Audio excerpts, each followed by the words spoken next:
الله الرحمن الرحيم. أبناء الشهداء الأكرام، الأخوة والأخوات الحضور، السلام عليكم ورحمة الله وبركاته.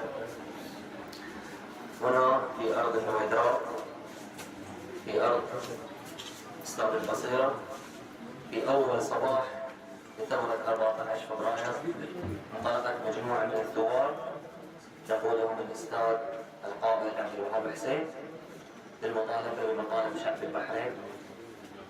هنا لا نستغرب أن ينتقم هذا النظام من شباب النويدرات، لأن هؤلاء الشباب هم من أشعلوا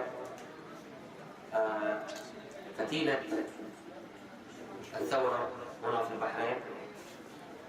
نحن هنا اليوم بمعية آباء الشهداء الأكارم والنشطاء والحرائر جئنا لنتضامن، جئنا لنقول إن شعب البحرين مستهدف من قبل هذا النظام اليوم، والحمد لله رب العالمين إن جميع أبناء شعب البحرين تم استهدافهم من قبل هذا النظام. هذا الاستهداف كون ثورة لن تنتهي. بهذه الاستهدافات وبهذه الاعتقالات وبهذه الأحكام يقسم النظام على زوال النظام الدكتاتوري، يقسم من يجلس في أعلى هرم هذا النظام أن الحراك سوف يستمر ولن يتوقف، بهكذا اعتقالات وبهكذا انتهاكات وبهكذا أحكام. اليوم الثورة تتولد لدى أطفالنا منذ النشأة، منذ 3 سنوات إلى ما لا نهاية. لماذا؟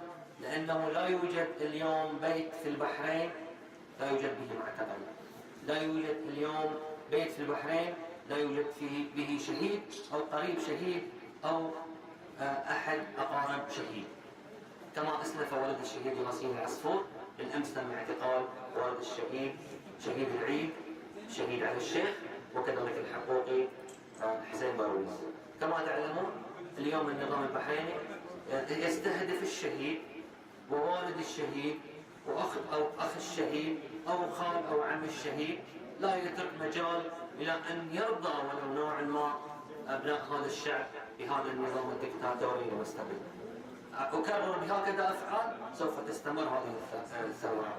هذا غباء من هذا النظام أن يبقي هذه الثورة بالاستمرار بهذه الاعتقالات.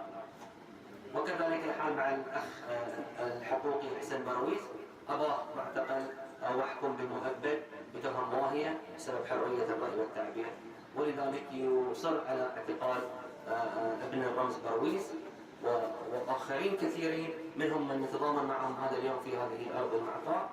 لن يتوقف الحراك، لن تتوقف الثورة.